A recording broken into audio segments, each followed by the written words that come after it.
तो मैं आपको सुना रही थी कि अक्बा बादशाह ने बीरबल को आदेश दिया कि हे बीरबल जाओ, और ये मेरी आदेश है कि 5 पागल ढूंढ के लाना है। और बीरबल तो बड़ा विवेकी था, अब वो भी 5 पागल ढूंढना है। आदेश तो बड़ा खतरनाक आदेश दिया, 5 पागल ढूंढ के लाना है, लेकिन अब आज्ञा हुई राजा की, तो आज्ञा का तो पालन करना ही पड़ेगा। अब बीरबल निकल पड़े। सुबह सुबह जब निकले तो चलते चलते चलते एक व्यक्ति दिखाई दिया। तो बड़ी गौर से जब देखा बीरबल ने, तो बीरबल ने सोचा पहला पागल तो मिल गया। और बीरबल उसके पास गए, कहने लगे भाई आपके पास गधा भी है, गधे के पीछे गाड़ी भी बंधी हुई है, और आपको मैं देख रहा हूँ आप पहाड़ से पहाड़ की ओर जा रहे हैं, इतनी ऊंचाई आप चढ़ रहे हैं, और आपके ऊपर इतना भारी वजन भी रखा है, इतनी भारी पोटली आपके सिर पे रखी है, तो आपको ये पोटली या तो गाड़ी पे रख दे या गधे के ऊपर रख दे, तो आपको इतना परेशान नहीं होना पड़ेगा। तो वो व्यक्ति क्या जवाब देता है कि मुझे अपने गधे से बड़ा प्रेम है, और जिसके कारण मैं इस पोटली को गधे के ऊपर नहीं रख रहा हूँ। तो बीरबल ने कहा वास्तव में पहला पागल व्यक्ति मिल गया, खुद परेशान हो रहा है।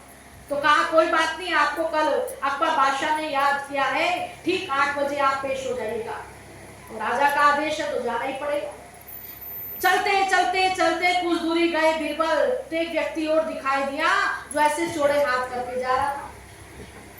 अब बीरबल ने देखा कि चलते चलते इसको ठोकर भी लगी, गिर भी गया, लेकिन उसकी पोजीशन चेंज नहीं हुई, ऐसे ही चौड़े हाथ करके जा रहा है। तो बीरबल ने कहा भाई ठहरो जरा, और आप ऐसे चौड़े हाथ करके इतनी भीड़ में कहां जा रहे हैं? गिरने के बाद भी आपकी पोजीशन चेंज नहीं हुई। तो व्यक्ति कहता मेरी धर्मपत्नी ने मुझे इतना कपड़ा लाने के लिए कहा, तो मैं इसका नाप लेकर जा रहा हूं। तो बीरबल ने कहा कितना मूर्ख व्यक्ति है, इंची टेप आजकल कितनी सुविधा है, यदि किसी चीज का सहारा लेकर ही आता, इंची टेप का नाप लेकर आ जाता, इतना परेशान होना ही नहीं पड़ता।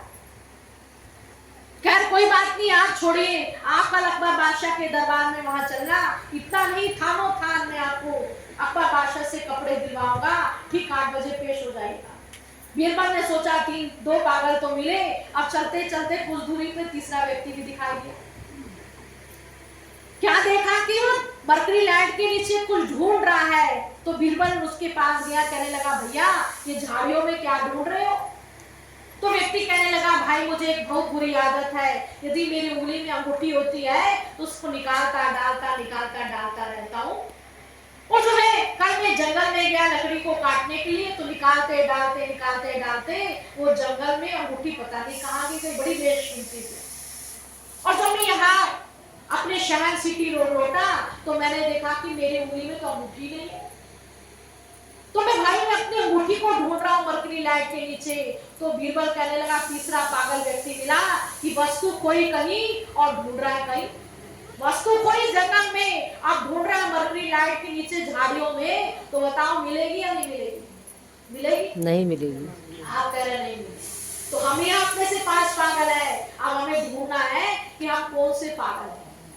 तो देखिए 3 पागल मिले। बीरबल सुबह सुबह बीरबल भी पेश हो गए, अकबर बादशाह आए, और अकबर बादशाह ने पूछा बड़ी सभा थी कि क्या तो 5 पागल ढूंढ के लाए? तो बीरबल ने कहा जापना ये पहला पागल व्यक्ति है। और ऐसे ऐसे जा रहा था, पहाड़ों पे चोटी पे चढ़ रहा है, हाँफ रहा है, सब सुविधा साधन होने के बावजूद भी इतनी भारी पोटली सिर पे रखी, पसीना पसीना हो रहा है, हाँफ रहा है, लेकिन उस पोटली को गधे पे नहीं रखा। तो कहने का भावार्थ ये है कि हम ही आप में से कुछ पागल है, किसी को पति से प्रेम, किसी को पुत्र से, किसी को नाती पोते से, किसी को धन से, किसी को मकान से, किसी को खेती बाड़ी से, लेकिन जिसके कारण आज प्रत्येक मानव दुखी है। दुखी होने का स्वयं कारण आज हम हैं। तो पहला पागल व्यक्ति ये मिला जापना कि गधा था, उसके ऊपर पोटली नहीं रखी। तो हम ही आप में से कुछ गधे की तरह, कुछ उस व्यक्ति की तरह है कि देखिए खुद परेशान हो रहे हैं, और परेशान होने का कारण यह है कि गधे से उसको इतना प्रेम हो गया। इसलिए कहा कि प्रेम हो तो श्री हरि से प्रेम होना चाहिए, और जो बने विषयों के राही उन पे होना चाहिए। प्रेम करना था भगवान के नाम से, भक्तों ने भगवान के नाम से प्रेम किया। तो देखिए आज मीराबाई के पदों को गाया जा रहा है। अकबर बादशाह बड़े प्रसन्न हुए, कहने लगे जापना ये दूसरा पागल व्यक्ति मिला और इसकी धर्म पत्नी ने इसको नाक के लिए इतना कपड़ा मंगाया, तो रोड में जा रहा है ऐसे छोड़े हाथ करके। तो कहने का भावार्थ है कि दूसरे पागल भी हम ही आप में से देखने को मिलेंगे। गंगा गए तो गंगा दास और जमुना गए तो जमुना दास। इसने कहा रे जी वहां चल, तेरा कल्याण हो जाएगा, कंठी माला पहन ले, तिलक लगा ले, तुझे भगवान मिलेगा, वहां चलेगी ये हो जाएगा। और भाई भेड़ चाल चल रहे हैं जिससे कि ना खुद तो डूबे सनो और तुमको भी ले डूबे। खुद तो डूबे ही जा रहे हैं, औरों को भी डुबो रहे हैं। इसलिए कहा भाई भेड़ चाल चलने से कभी परमात्मा मिलेगा नहीं। विवेक है, बुद्धि भगवान ने दी है, तो बुद्धि का इस्तेमाल करो, ग्रंथों को पढ़ो, रामचरितमानस को पढ़ो, पुराणों को पढ़ो, उसमें क्या लिखा गया है और उसको पढ़ने के बाद समझो, सत्संग को श्रवण करो। तो दूसरे पागल हम आप में से ही है। गंगा गए तो गंगा दास और जमुना गए तो जमुना दास। जरा पत्नी ने कहा नाथ इतना कपड़ा लाना है, विवेक नहीं लगाया। तो ये स्थिति आज हमारी भी है। अपना विवेक बुद्धि का इस्तेमाल नहीं करोगे तो भाई पछताना पड़ेगा, पछताएगा पछताएगा, फिर ये बेला हाथ ना आएगा।